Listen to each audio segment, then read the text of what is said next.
All right, recording. Yeah. Chooka. All right, I've got a friend of mine, well, a new friend, and he's going to be a friend to all of us. His name's Chook, or Chooka, and he's a station owner. I'm retired soldier Clint. I like to chop wood and drink rum, but there's a serious side to what I do within travelling throughout the country, is trying to network with the community and make sure that that we know what the problem is, and we can talk openly about what the problem is affecting all of our community, and especially farmers, the logging industry, the fishing industry, the food industry predominantly, because the agenda, which is run by the Rothschilds, BlackRock, Vanguard and all that stuff, to reduce the capacity to look after ourselves in a community type situation with the tools that we have from when we're born and taught by our mums and dads and uncles and aunties and the people that we aspire to be, and it's been reduced over and over again as like a bad thing for the community to aspire to, like strong men or mothering women, or being able to fend for yourself is a bad thing. And now the lines of parity are being smudged even more with the LBGQ stuff. But I've got Chooka here, who's a truck driver, well, a big truck driver. I'll hand over to Chooka and I'll ask him a few questions, and he'll probably talk a lot better than I do. We're going to talk about Chooka's relationship with the land and people he comes across that sometimes facilitates what the agenda and the GovCo are trying to do to separate the community and make us fight each other. So I'll hand over to Chooka just a bit and I'll ask him a few questions. Here's Chooka here. G'day, Chooka. Thanks, Clint. Yeah, is it just voice or? No, it's a recording. It's recording as well. Yeah, nice to meet you, Clint. And I'm not actually a station owner. I wish I was, but I used to manage a cattle station in the far west, and now I'm just a station worker and driving a bloody truck at the moment. And bumped into Clint today, and we were talking, and I want to an observation I made in the last couple of years about the human race. So I was a cattle station manager for a long time, and then my wife and I came into civilization a little bit, and she actually managed a large tourist resort and I was a tour guide, a completely different job for me, but I enjoyed it because it's actually a fascinating way to study the human race, the modern human race. So what I witnessed one day, to me, is absolutely inconceivable. One day, one of the girls that worked for us, for my wife, came running in a panic. A lady, an elderly lady, had tripped on the concrete outside on a footpath and fell over and put onto her face and put a tooth through her lip, and there was a little bit of blood there, and she was, in her 70s, well and truly, and a little bit overweight, as most people are, and that's all right. Anyway, she fell over and her husband was there, and I came running out. She was still on the ground, and she and I checked and come onto the scene to help.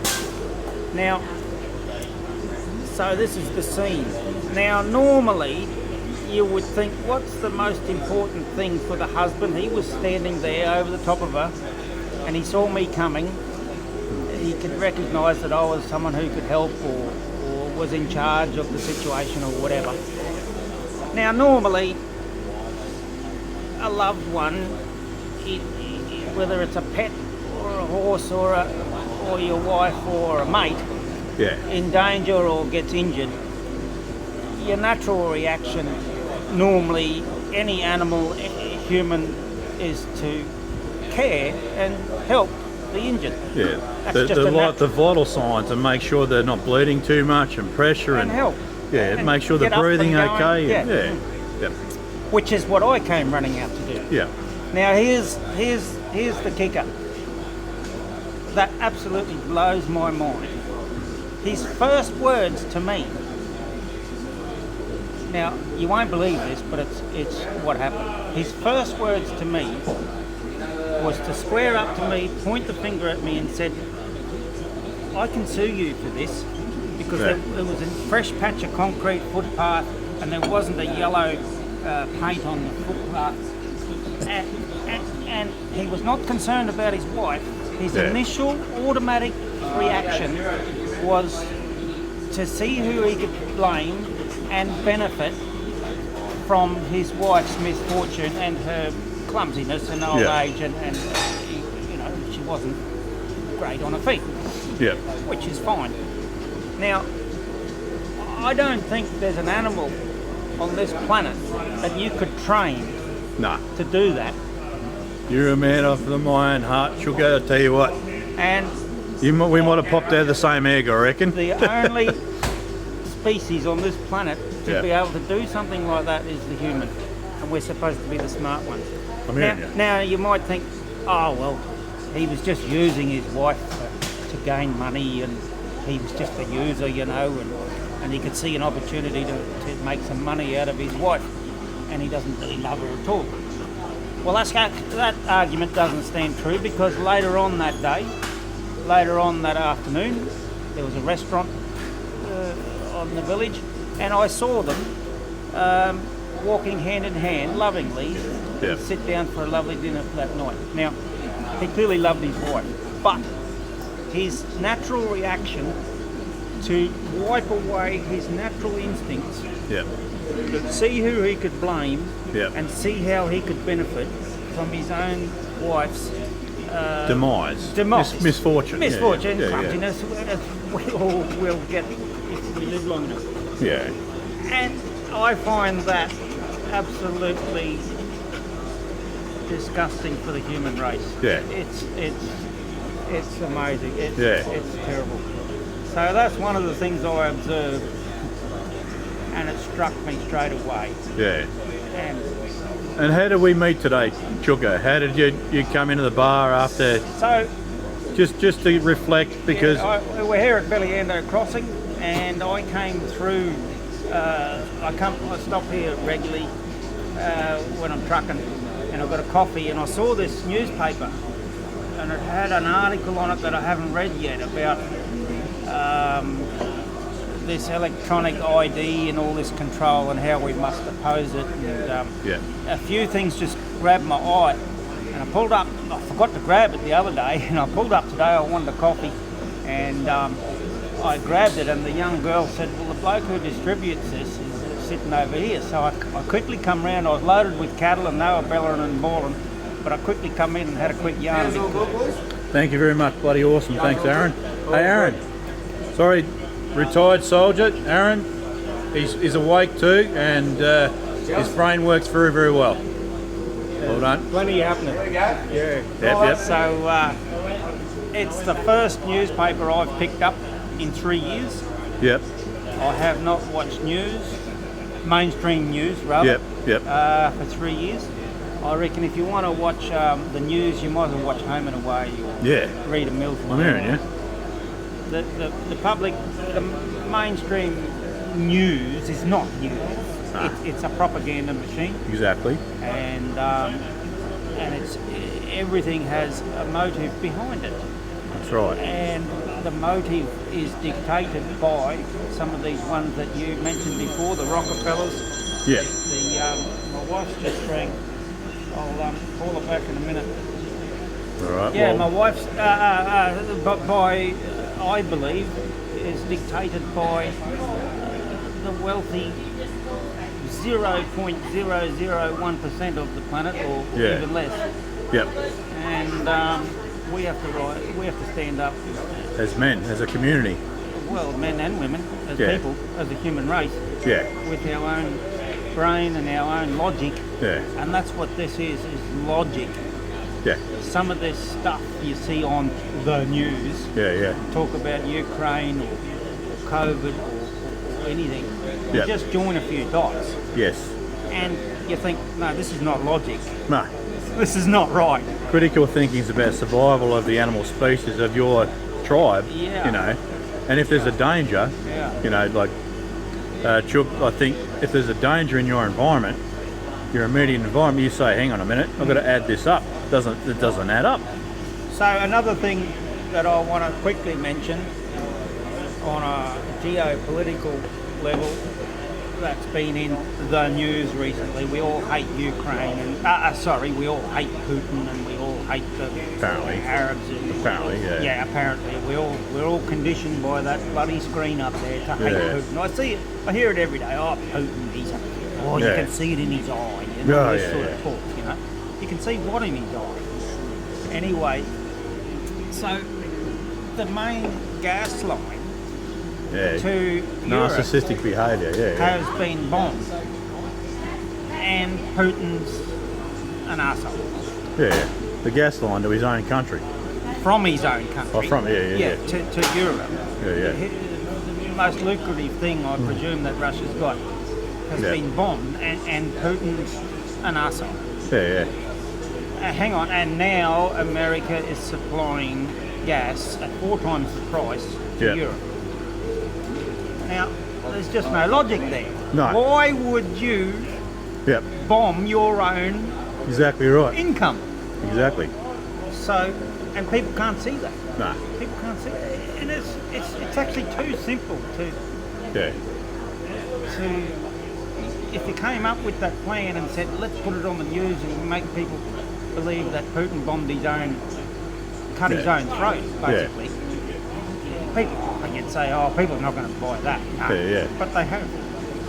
Like a used car salesman that always sells you the crappy deal. You know, if you buy something from a used car salesman, you know you have to check it out first, because they I'm not saying everyone is bad, but like it's predominantly a bit of a tricky environment, and you have to check the gear over. You have to check the car over yourself for the best kilometres. Has it been in the red dirt heaps? Has it gone through flooded water? You know, has it been do your own homework and That's right. draw your own conclusions from the facts that you have. Don't just go off that bloody screen there, because they're driving something into you for an ulterior motive. Now, like I said, why would Putin bomb his own gas line? Nah, makes no sense. It doesn't. He wants to supply. And now America, I'm not saying America bombed it. Something's not right though. But now... Finish with this one, sir? I'll keep going, big fella. You're still punching on? Just in the middle of an interview, big fella. You're online now. If you want anything you want to say to your mum... Did I go all right with You did all right, and you did well, and now you're online. It'll go everywhere. Do you believe it? Do you believe... I've forgotten your name, big fella. Matt, do you believe that the government is and the corporations have got the best interests, or do you think they slightly squeeze us just to get exactly what they want? They squeeze and care about themselves. Exactly right. There you go. They're arseholes. They are. There you go. Another big fella with a bit of hair on his face. Fuck the government. There you go. So this is country Australia, and this is what normal people are thinking. Well, regular people. Can I say that? Can I say that, Chooka? Because normals are setting on a washing machine, and that's a normal setting. And what's normal? But the character of people that protect their own is what you should stand by. And I would think, and I'm not just saying that because I'm a soldier. I like to chop wood and drink rum and cuddle hairy animals like my little mate down there, and but like people like Chooka here and the big fella over there and Aaron over there, and the people have the sense of their community, and you can't introduce a whole another element to it and go, this is what you have to live by, because it doesn't fit. It's like putting a square shape in a round hole. But people that have to live and survive.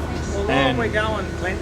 All right, there you go. While we're rambling on, I'll just interject, sorry. You can. And I'll tell you the other... I'd rather listen to you anyway. Amazing observation, unbelievable, sorry, is the word. Yep. Unbelievable observation I made at this tourist place recently. A couple of years ago, only 2 years ago. So I used to guide tourists around this walk thing, and went for an hour and it was in the hot sun and blah blah blah. And I had an empty water plastic bottle. Yeah. I don't buy water. I've never ever bought water in my life. Love I it. refuse to. I buy a Coke before I buy Ah, water. fucking Coke or And, shit. or whatever. You're scraping the bottom of the barrel now, there, big Yeah, fella. but you know what I mean. Yeah. I Whoops. refuse to buy water. Yeah. And so I would fill it out of this crystal clear, pristine, environmentally friendly park with spring-fed gorge. It was a gorge, Yeah. and beautiful. And the water was crystal clear, and I'd fill my water bottle out of it just at the beginning of our tour. Yeah. And there was 20-odd thousand people came through this gorge that year. I wasn't the guide for all of them, but I was a guide for about a sixth of them. Anyway, and I'd fill my water bottle up, as you do. I'm sure we Yeah. all do that, don't we? I do it. Yeah. I do it every day, almost every day. Every few days anyway. And 95% of people that I guided in my tours were absolutely horrified that I was drinking water out of a crystal clear creek. Now, you go back 25 or 30 years ago, there was no such thing as bottled water. I'm hearing you. And to drink water is the probably most important part of life. It's essential to all of it, everything. We drink water, we defend danger, Yeah. and we look at the opposite sex Yes. to reproduce. Absolutely. They're our fundamental things. So Yes. to not drink water Yeah. from the ground is one of the most fundamental things a human can do, or an animal. That well, we are animals, and what you've And just said within- there is perfect. When within 30 years, we, as in the human race, have been conditioned not to drink water from the ground, but pay $3 a litre. Yeah. More than you pay for petrol, more than you pay for milk, Yeah. more than you pay for Coca-Cola or soft Ah. drinks. Yeah. And most of that's poison anyway. You imagine 30 years ago, if a bloke come up to you, an investor, and said, "Hey, I've got a plan. Yeah. You invest your last $1,000, $500 to me, and I'm going to sell water to the people." Yeah. You'd laugh at them, dickhead, and You say, would. "Look, that's not going to work, No. and we're not going to make any money out of that. They're just No. going to get out of a tap." Yeah. Exactly. And you look at the water industry, I know. it's getting up there with the medical industry. And Oh, the pharmaceutical industry, the medical industry. You got to say that a few times. All right. We might end this. I better talk to my wife. All right. Thank you very much, Chooka. Bloody good to meet you. And you get back to your missus before I will. I get like knifed in the back. All right, mate.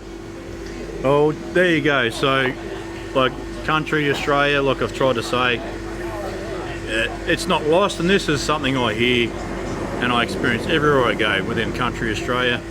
Rural country Australia. I don't mean a few acres out of the city or the suburbs, but this happens everywhere. You know, all those things that were something we talked about as kids, or your mum and dad did, or your granddads did, still happens within rural Australia. It's a standard that has not been forgotten. So, for you, government, GovCo, for trying to make a cashless society, trying to make pharmaceutical industry the authority of the world, and United Nations the one world authority over farming and infrastructure and everything else. All right. The bar's shut. There's going to be a fight. I better fucking turn this phone off. Just joking. No, he's joking. That's a typical Training exercise over here. typical soldier over there, you know, wanting to fight. Like, just have a few rums and then look, next thing you can take on the whole world. That's what we need. We need more of this. All right. See you later. Stay strong.